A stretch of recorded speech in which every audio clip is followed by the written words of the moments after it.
Then I am going to add half a teaspoon of vanilla essence. Next, let's add 100 grams of sugar.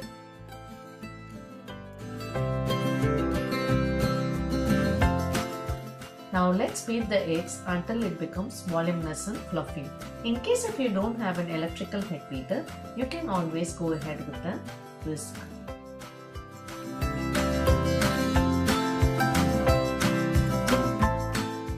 It has been around 10 minutes now. The egg has become voluminous and fluffy. Now let's keep this aside and prepare the dry ingredients. I have 300 grams of semolina here and I am going to add 1 packet of baking powder, that is around 8 grams of baking powder.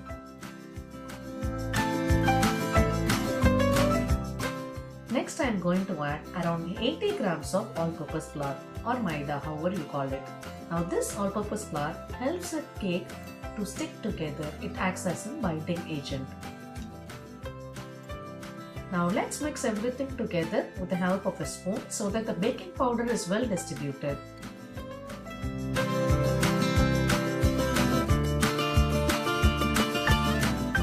Now let's add the dry mixture to the egg which we have beaten before. Next I am going to add 100 ml of oil. Here I have added sunflower oil. You can add any oil you have in hand, but see to that it doesn't have any strong flavors to it.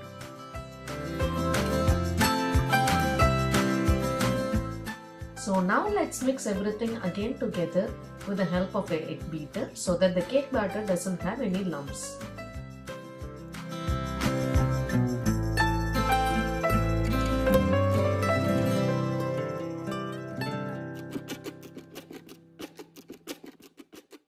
It has been around 5 minutes now.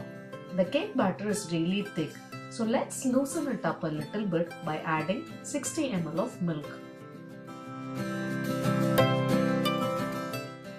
So once again I am going to use the egg beater to distribute the milk evenly.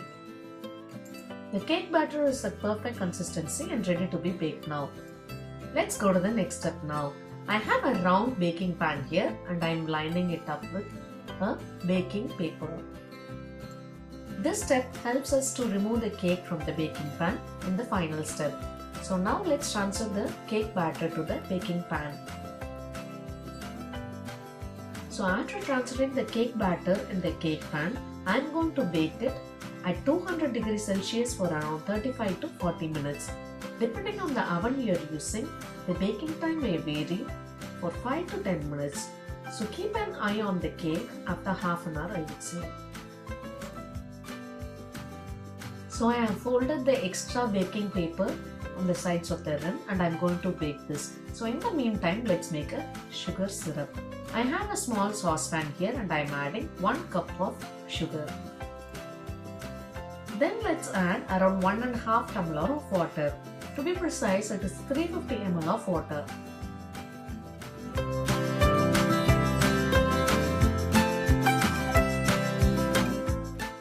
Let's stir in the sugar for a few minutes until the sugar is completely dissolved and it comes to a boiling point. As it is starting to boil, I am adding half a lemon juice. This step helps the sugar syrup to not get crystallized. So now let's switch off the flame and bring down this to the room temperature. Our cake has come out of the oven just now. So now I am going to add the cool down sugar syrup. I am going to add 1 ladle full of sugar syrup at a time so that it is easy for our cake to absorb the moisture.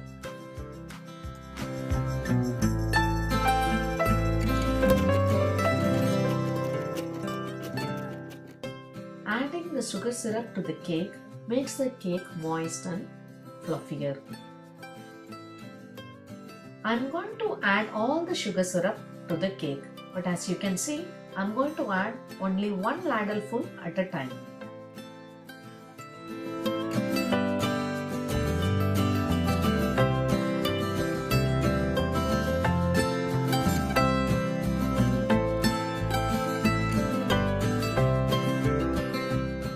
So now I have added all the sugar syrup to the cake. seems to be a lot of sugar syrup, isn't it? But wait for 10 minutes and then you will be surprised to see all the sugar syrup has been absorbed by the cake like this. So now with the help of a long knife, I am going to detach the cake from the sides of the cake pan.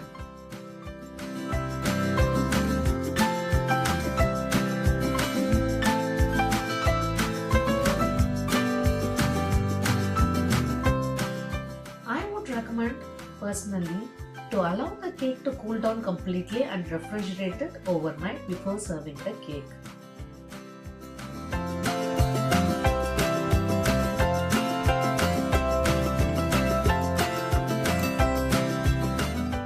Isn't this cake really easy to make? I have done this recipe quite a few times and it has never failed. So I hope you enjoyed this cake as much as we all did. In case if you are recreating any of our recipes, then please don't forget to hashtag cookery in Facebook and Instagram. I would love to see that. So see you soon in the next video then.